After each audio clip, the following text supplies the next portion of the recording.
Bismillahirrahmanirrahim. Assalamualaikum warahmatullahi wabarakatuh.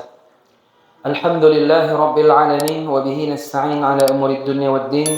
Asyhadu an la ilaha illallah wahdahu la syarika lah wa asyhadu anna Muhammadan abduhu wa rasuluh.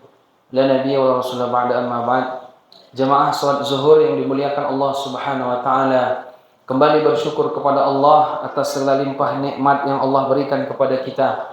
Kalau kita tidak bersyukur, maka kita tidak pernah merasakan sukses dalam kehidupan.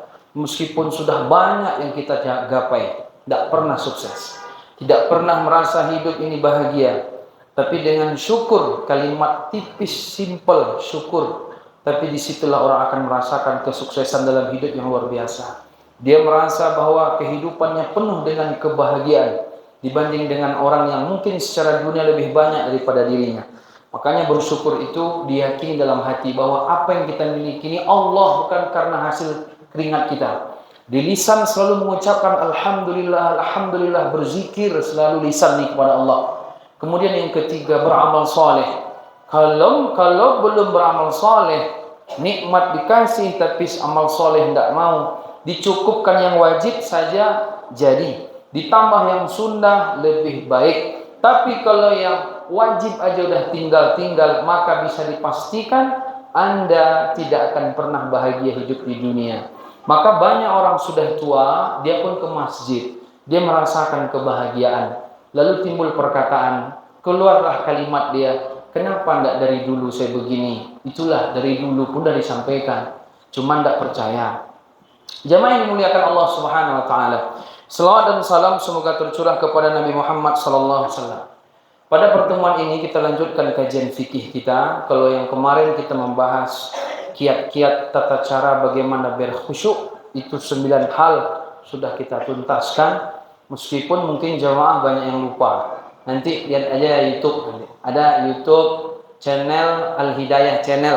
Jadi musola kita inilah, kalau saya perhatikan di Bukit Tinggi Agam, ini salah satu musola yang paling banyak pengajian. Mungkin di Sumatera Barat atau mungkin di dunia juga kayaknya.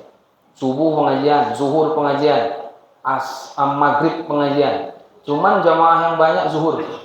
Subuh pengajian, zuhur pengajian, maghrib pengajian. Kalau subuh bapak-bapak paling 1 orang. Ibu-ibu yang bertahan 8 orang. Itu udah veteran-veteran semua sudah. Kalau maghrib kayaknya ada agak 6 orang, tidur agak 3 orang. Tapi kalau zuhur nih luar biasa, kayak khutbah Jumat bawaannya, meskipun musola. Nah inilah hebatnya zuhur, meskipun ceramah 7-8 menit, tapi yang sedikitnya mudah-mudahan bermanfaat. Jadi nanti diulang-ulang kaji Ustadz kita yang di sini nih, di Al-Hidayah channel YouTube ada sekarang. Kan dah pakai ini, biar tidak sia-sia. Cuman kemarin subscriber 19 loh.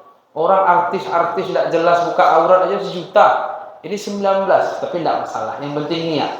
Jamaah yang dimuliakan Allah Subhanahu wa taala, pembahasan kita masuk kepada tata cara wudu. Jadi udah panjang pembahasan, baru mulai di wudu baru.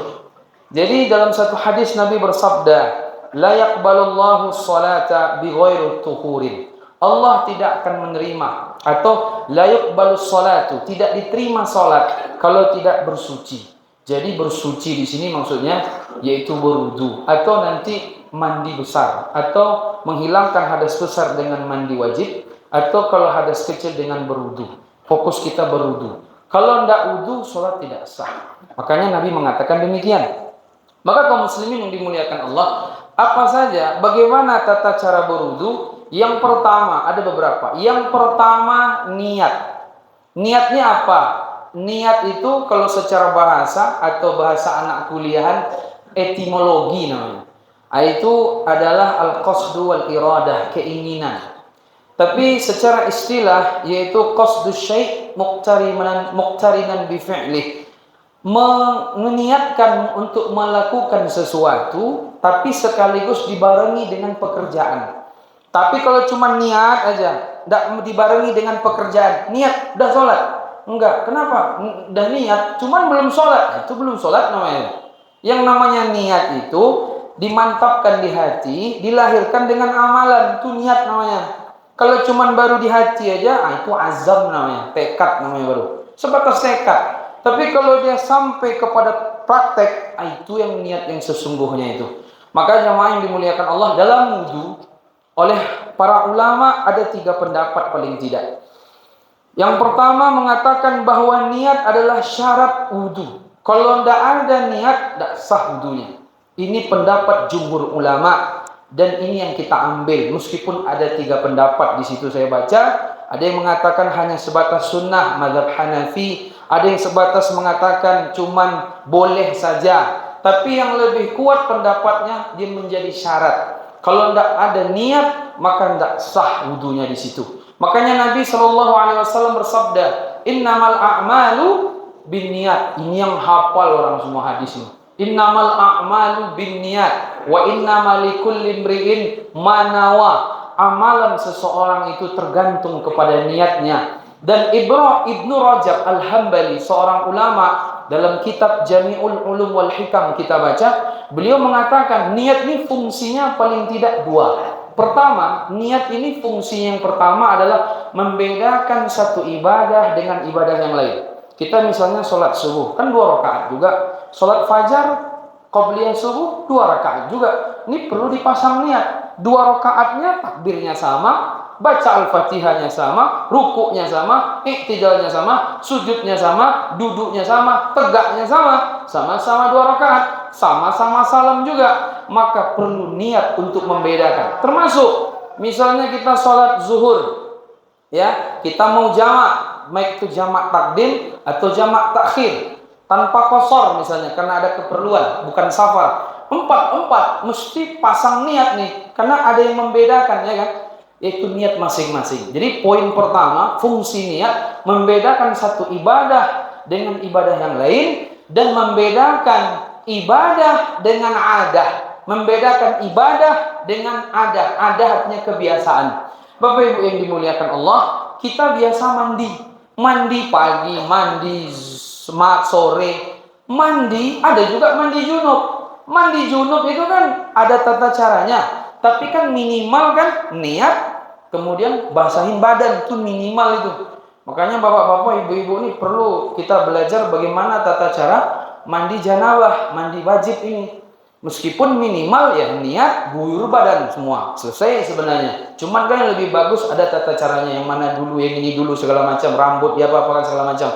Jadi mandi ini perkara yang biasa, kebiasaan. Ketika kita mandi, kalau mandinya mandi biasa, ya sudah. Tapi kalau mandi junub memang harus pasang niat. Kalau tidak dipasang niat nanti tidak sah. Maka inilah fungsi niat, membedakan ibadah dengan kebiasaan, membedakan ibadah satu dengan ibadah yang lain. 1. 2, fungsi niat yang kedua kata para ulama, yaitu ketika dia beribadah karena Allah atau karena pujian manusia. Dia bersedekah, dia sholat karena Allah atau karena sanjungan manusia.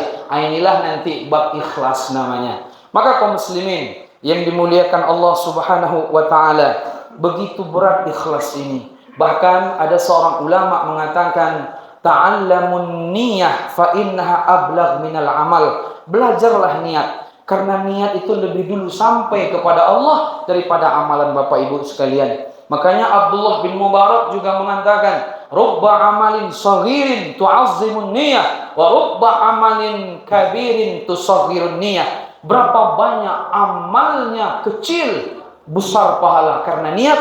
Berapa banyak amalnya besar, kecil pahala karena niat. Maka niat ini nomor 1, baru nomor 2 amal seseorang. Bahkan kalau kita berniat ingin beramal soleh, tidak jadi karena ada halangan, pahala full 100. Kalau jadi dilakukan, Allah lipat gandakan 10 sampai 700 kali lipat. Kan begitu dalam hadis Nabi. Faman hamma bil hasanati fa'amilaha kataballah indah asyra hasanat ila 700.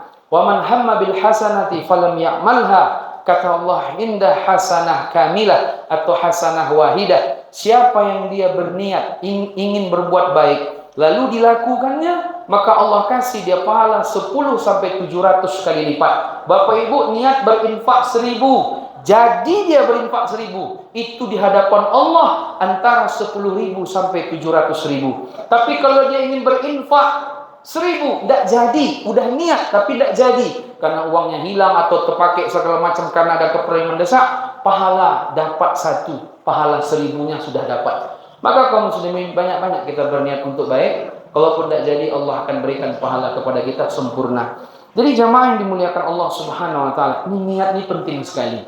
Maka tata cara wudhu yang pertama adalah niat, dan tidak ada keterangan dari Rasulullah, para sahabat, bahwa niat ini harus dilafazkan. Meskipun sebagian ulama ada yang menganjurkan, sebagaimana yang kita pelajari waktu kecil dulu, gimana Pak? Nawaitu raf'al hadathi lillahi ta'ala. Aku berniat untuk mengangkat, menghilangkan hadas karena Allah Ta'ala. Ini sebenarnya kalau saya pribadi saya tidak pakai. Kenapa? Karena Nabi, sahabat, setahu saya tidak pernah praktek itu. Tapi bukan berarti langsung kita salahkan pun. Yang jelas niat itu intinya di hati. Lisan hanya menguatkan saja. Mahallun niyah fil qalbi. Niat letaknya itu di hati. Jamaah yang dimuliakan Allah. Maka Allah mengatakan dalam Al-Quran, A'udzu billahi minasyaitonir rajim. Ya ayyuhalladzina amanu, wahai orang-orang beriman, idza kumtum ila sholati faghsilu wujuhakum wa aydiyakum ilal marafiq wamsahu bi ru'usikum wa arjulakum ilal ka'bain. Inilah dalil tentang wudu dalam surat Al-Maidah ayat 6. Allah katakan, wahai orang-orang yang beriman, kalau kalian hendak melaksanakan sholat, maka cuci wajah kalian. Wa aydiyakum ilal marafiq, kemudian tangan sampai siku kalian. Wamsahu bi ru'usikum, maka usaplah kepala kalian. Kemudian wa arjulakum ilal ka'bain, cuci pula kaki sampai mata kaki. Yang empatnya yang rukun rupanya kaum muslimin. Meskipun nanti yang dimaksud dengan kata Imam Nawawi, faghsilu wujuhakum, dalam ayat ini cucilah wajah kalian. Maksudnya kata Imam Nawawi di sini wahada makna niyah, disinilah niat itu. Makanya niat hukumnya dalam wudu wajib dan dia menjadi rukun. Kalau enggak nanti enggak sah salat kita, enggak sah wudu kita. Kaum muslimin, jamaah yang dimuliakan Allah Subhanahu wa taala. Itu yang pertama di antara tata cara wudu. Yang pertama adalah niat, dan niat tempatnya di hati. Kalau enggak pun dilafazkan enggak masalah. Yang kedua, membaca basmalah. Kita bukan bicara ini rukun dan apa. Kita bicara tata cara secara umum. Yang kedua, baca basmalah. Basmalah ini apa? Bismillah. Gitu. Bismillah. Kita baca bismillah. Hukumnya baca bismillah, yaitu menurut jumhur ulama, hukumnya adalah sunnah. Tidak pula wajib. Nah, cuman ada hadis yang diriwayatkan oleh Imam Ahmad. La wudu'a liman lam yadhkurismallaha alaih. Lam yadhkurismallah alaih. Tidak ada wudu bagi orang yang tidak menyebut nama Allah Subhanahu wa taala. Oh, berarti wajib nih berarti kan? Tapi jamaah yang dimuliakan, oleh para ulama dinilai hadis ini hadisnya lemah, hadisnya dhaif. Bahkan kalau tidak salah Imam Ahmad sendiri pun mendhaifkan hadis ini. La wudu'a liman lam yadhkurismallah alaih. Tidak ada wudu bagi orang yang tidak baca basmalah, kan begitu. Tapi hadis ini lemah, berarti kan tidak jadi wajib, berarti kan. Maka letak hukumnya sunnah. Kata Imam An-Nawawi, kalaupun misalnya hadis ini sahih, maknanya bukan berarti wajib, tapi lebih kepada maknanya adalah bagaimana menyempurnakan. Jadi kalau dia wudu nggak pakai bismillah, berarti kurang sempurna. Begitu maknanya. Maka sebaiknya kita pun baca bismillah. Bacanya di mana? Kalau kita wudu di situ, bisa sambil mau wudu baca bismillah. Tapi kalau wudu di kamar mandi kita sekarang beda sama zaman dulu. Zaman dulu memang nggak ada keramik tanah aja, makanya dilarang. Sekarang sudah ada keramik, kan disiram bersih kan. Maka dalam hal ini sebelum masuk aja baca bismillah. Kalau di dalam tuh nggak boleh baca bismillah. Atau kalau sudah terlanjur masuk ke dalam, kata ulama, baca bismillah di hati saja. Jadi hatinya yang berucap. Jamaah yang dimuliakan, inilah dua tata cara yang kita kaji di awal ini dulu. Yang pertama, niat, hukumnya wajib dan dia rukun, menjadi syarat dalam wudu. Yang kedua, basmalah. Menurut jumhur ulama, hukumnya sunnah. Pakai basmalah mantap, enggak pakai enggak masalah, cuman mengurangi kesempurnaan saja. Cukup sekian. Assalamualaikum warahmatullahi wabarakatuh.